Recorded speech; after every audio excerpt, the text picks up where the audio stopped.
Hi everybody, I'm delighted to be bringing you our very first Sensible SEN Legal Conference. Now I know SEND legislation probably doesn't scream fun at you, but bear with me. This is about cutting through the jargon, dodging the legal potholes and getting some solid practical help. We all know how overwhelming it can feel to stay on top of every regulation and policy change, especially when you're already drowning in the usual SENCO to-do list. So this is for you, the real deal, doing it all SENCO. To guide us through it, we've got Thomas. Now, he's straight out of Essex and he brings a bit of that Essex charm with him. He's a legal expert with a real knack for making that complex stuff make sense. If anybody can make the legal side of SEN both, understandable and, dare I say it, enjoyable, then it's going to be Thomas. He's talking us through the recent changes and giving us the tools to make your life easier and your school legally secure. Join us and get stuck in and let's tackle SEND law together. Now we're going to start with a common misconception. Many SENCOs and other higher up people believe that the SEND Code of Practice is the law. It isn't. It's actually the Children and Families Act, CAFA, that forms the legal backbone. And the code is like more of a guide on how to interpret and apply that law. That distinction might sound small, but it's vital. Following the code alone, without having a real clear grasp of the law behind it, could leave you vulnerable to a couple of mishaps. What's even trickier is that the professionals we work with, those people we'd assume know a legal framework inside and out, often have their own, let's call it an interpretation. We see this with local authorities, therapists and even some advocates who, rather than referring back to the CAFA, work within their own scope, their own guidance, their own policy, and that might not align with the full picture. And that's why, as a SENCO, you, me, we need to understand the law from those pure roots. What does the law actually say? We're going to unpack the key areas of the CAFA. We're going to focus on what it really says about EHCPs, the timelines and the responsibilities. And understanding those foundations is about giving ourselves the confidence and the clarity so that we're better prepared to advocate and act effectively. By the end of that first session that Thomas delivers, we're going to have a really clear sense of what the law genuinely demands of us. Cut through the assumptions, get rid of the interpretations, and set a stage for the rest of that conference.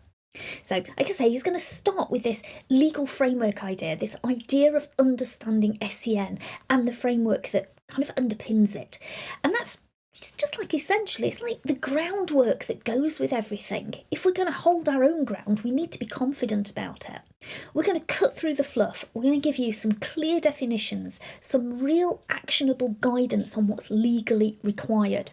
And we'll look at the responsibility of local authorities, the rights of students and their families, and how we can navigate, like a ship really, the EHCP process with the law firmly on our side.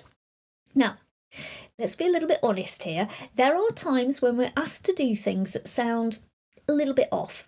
Maybe a local authority makes a request or we're told we need to make changes that don't quite sit right with us.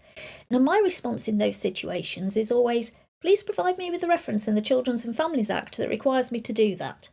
It's such a simple and powerful question, and it's amazing how quickly some of those requests start to dissolve when they can't actually back them up with the real law. And this session, that first session we do in this conference, is going to be about making sure you know exactly what must be done, and just as importantly, recognising when someone is asking you to do something you don't need to do, or when an authority isn't necessarily meeting its own duties. So, if you're tired of taking people's word for it, this is your toolkit for confidently challenging those assumptions and ensuring that the law supports you, not the other way around. Let's make it work for us and ultimately our students. Then we're going to move on to talking about EHCPs. Let's face it, they're the backbone of legal SEND support, but also probably one of the most misunderstood areas. I had to correct somebody's work the other day and they just kept going on about EHCPs. They seemed to forget about the SEN support side, but that's another story. Anyway, first off, it's crucial to remember that writing an EHCP is not your job. There you go, just cut your workload. Legally, the EHCP process is managed by your local authority, and your role is to feed in the relevant information, not pull it together yourself. When it comes to Section F, which outlines those specific provisions, there's a golden rule. It's dictated solely by the advice of the professionals, not the school and not the parents. If something doesn't make it into one of those professionals' reports, it shouldn't be in Section F. And this is important because as a SENCO, we sometimes feel the pressure to add in extra things. Parental demand says you must put this in, but actually it can't be done without documented backing. Then this Section I think most SENCOs hate Section I, it's the placement of the student. That section requires a really formal consultation process, which means the school, parents, whoever, are not just picking a name out of a hat. The law requires a really careful consideration to ensure that the setting can meet the student's needs. We know what happens though. And there's that bit that goes with it, and it's a bit of a misconception. I often hear people saying funding, it's not in the HCP. Well, it shouldn't be. Once the placement is agreed, that's when the conversation starts about how much funding is required. And it's about agreeing the resources required to deliver Section F in that school. So if we understand those legalities, we're in a stronger position to make sure EHCPs are accurate, that they're effective, that they stick to the legal requirements without adding any additional pressure or responsibility to you as a SENCO. The other part of the conference is going to talk about funding for SEN. Now, let's face it, funding can feel a bit like navigating a maze. It's got so many misunderstandings floating around, even amongst local authorities, even amongst different individuals within local authorities. And this session that we're going to do for you is going to be about understanding that legal framework for SEN funding and figuring out how to access the resources that your school and students actually need. Again, there's a misconception out there that an EHCP guarantees a specific amount of funding. In reality, that funding discussion happens after placement is agreed, as I said a moment ago, and it's what's there that is needed to deliver Section F. It can't be a predetermined figure or a budget constraint. So if I see an EHCP that's in draft form that says this is going to be funded with £8,000 and you're looking at it thinking, oh, great, but is £8,000 actually enough to deliver Section F? It might not be. It shouldn't be there. We're going to cover some of those funding issues that schools face, from budgets that seem to shrink every term to provisions that mysteriously get left out because whose responsibility is it? Is it school or health or care? Who is it? This part of the session is going to give you those practical strategies for ensuring your setting receives the funding required to meet that student's needs, their legally entitled support as well. And it's not just about filling in endless forms. We're going to look at what your school can and should be receiving, so you can advocate confidently for the resources that meet the level of need in your setting. Funding isn't about guessing, it's about standing firmly on what is legally required and making sure that translates into real support for everybody. So, bit of a flavour of the whole day there. We're looking at practical, legally sound strategies that you as SENCOs can use immediately. And I don't just mean SENCOs. Governors are welcome to attend, head teachers, senior leadership, local authorities, come along, listen to what it is should be happening.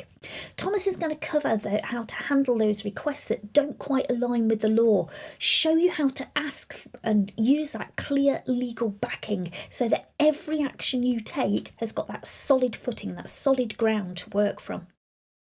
Another crucial area he'll focus on is your role, the SENCO's role within the HCP process, where our responsibilities begin and where they end, which is a bit of a vague endpoint, but it does exist. And that might mean stepping back from any template-style approach. I know that many SEN advocates rely heavily on templates, but it's a strategy that often raises the local authorities' hackles, it leaves schools vulnerable if they're not applied precisely, and it just puts you in a dodgy position. This session will give you a solid understanding how to avoid those pitfalls so that your EHCPs reflect genuine, legally sound support rather than a one-size-fits-all approach. And then finally, is going to address that issue on funding, focusing on how to link those discussions into their needs set out in Section F. No more arbitrary budgets. His insights are going to give us that clear idea on how to keep funding discussions centred on what the documentation says. These tips are going to leave you with the confidence to navigate SEND law effectively, avoid shortcuts, and ensure that every step you take is legally grounded and tailored to your school's real needs. So if you are ready to get real clarity on SEND law and have a few laughs while you're at it, you can't miss this conference. We'll be tackling that legal side in a practical, manageable, refreshing manner, and not only will you leave with solid tools and legal confidence, but it's a great chance to network, meet other sensible SENCOs, and connect with me, Gavin, and the rest of our fantastic community. We're absolutely thrilled to be hosting this at the brilliant Samsung KX venue, and a big thanks to Samsung for that. And as a bonus, I'm going to be running a session on how interactive boards can support SEN, so you'll get to take away some handy tips to use in school. Don't miss out. Register now, because if we run out of tickets, we run out of tickets. We can't afford to run another one this year, so register now. Join us for what's shaping up to be an absolutely unmissable day for SEND professionals. I'm looking forward to seeing you there. Take care.